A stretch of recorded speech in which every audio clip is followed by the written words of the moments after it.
Here's what he had to say about the way Dr. Martin Luther King was actually killed. Wow. He wasn't killed from the bullet that hit him on the balcony.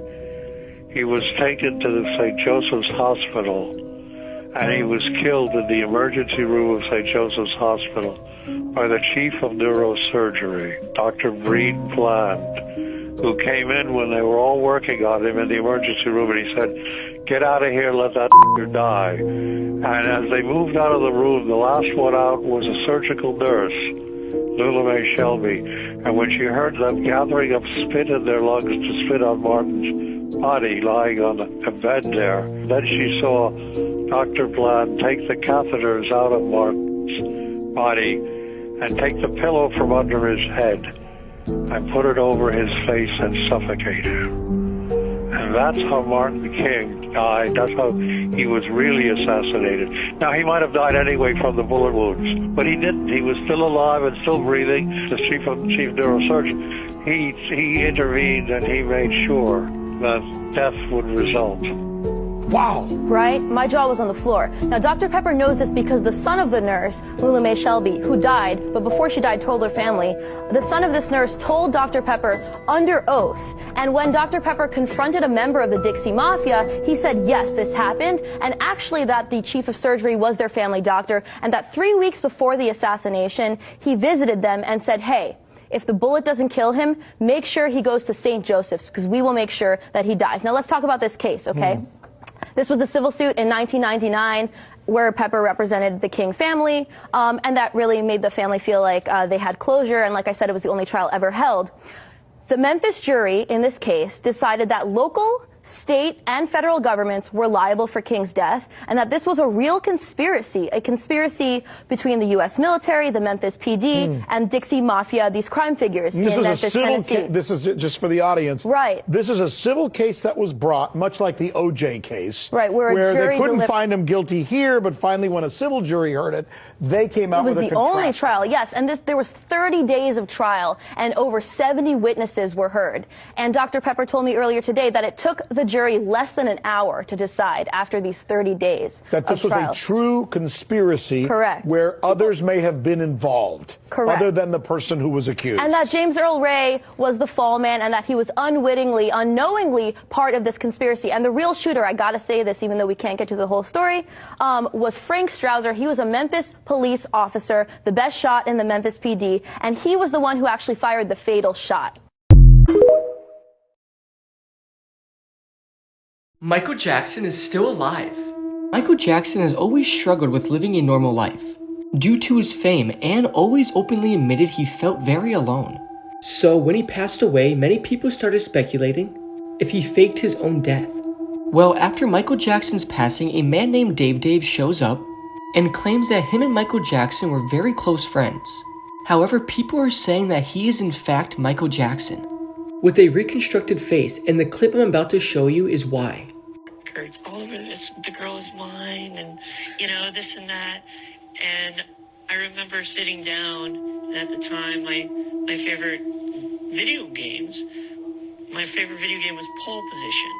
And I was playing pole position, and I felt a little tap on my shoulder, and I turned around. Just listen and look the way Dave acts. Does it remind you of anybody at all?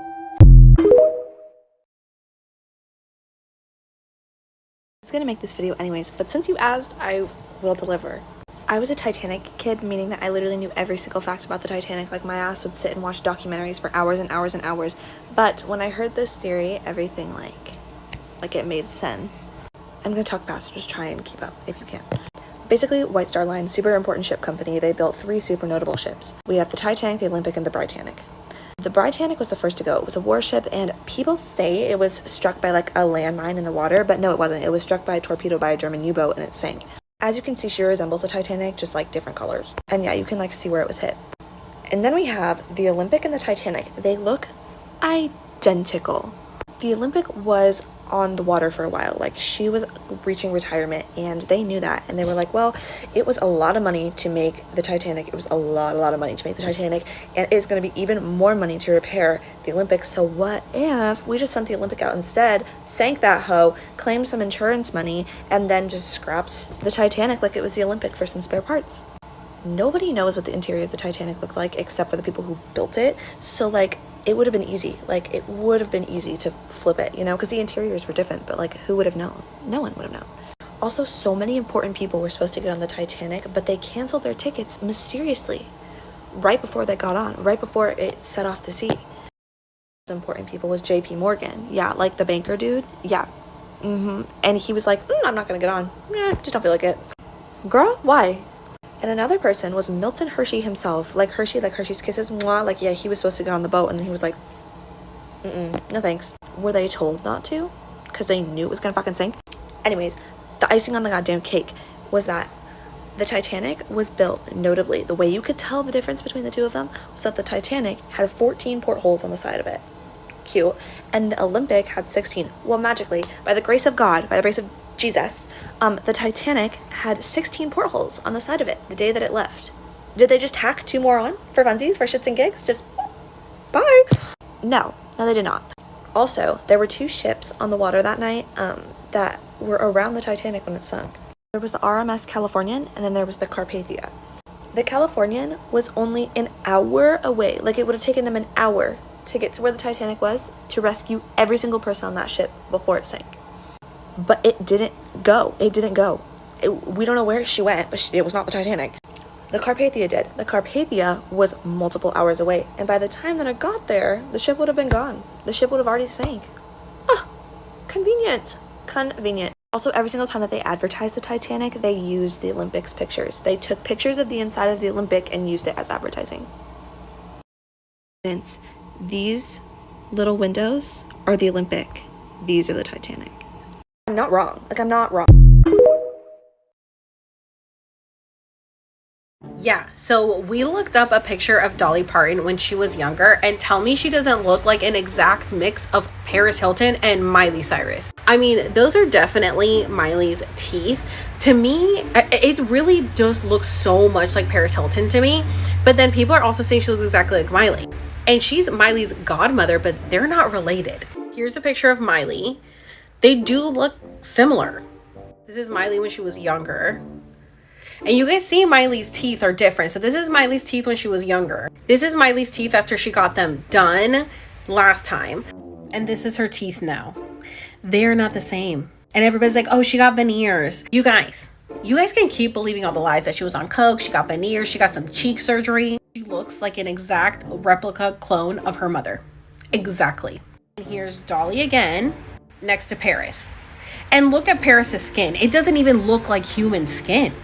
I mean, you guys, she could be wearing 50, 100 million pounds of makeup.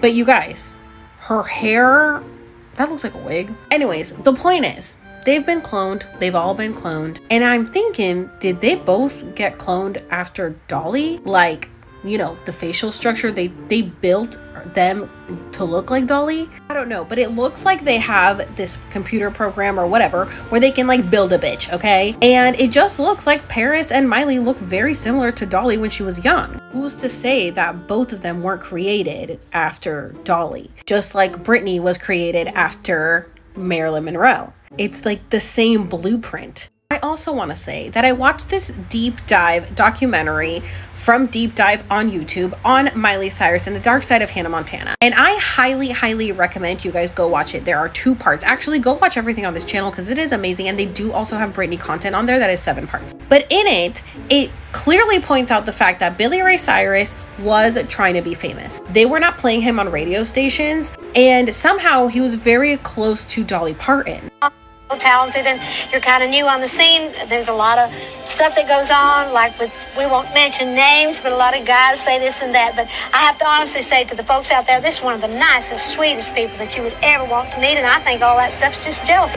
Interesting, because Dolly took up for Billy Ray Cyrus, and I guess a lot of people didn't like him or were jealous of him. And Billy Ray has been taking Miley on stage since she was a baby. Literally, since she was 2 years old, she's been on stage, and he's been pretty much training her to be an actress, running lines with her since she was essentially born. Tish did an interview with Miley about Billy Ray, saying that she was in high school when they met. They met in 1991, Miley was born in 1992, and that no one would play him on the radio. So you don't think that they created Miley to build up their fame? And doesn't she look exactly like Miley on New Year's?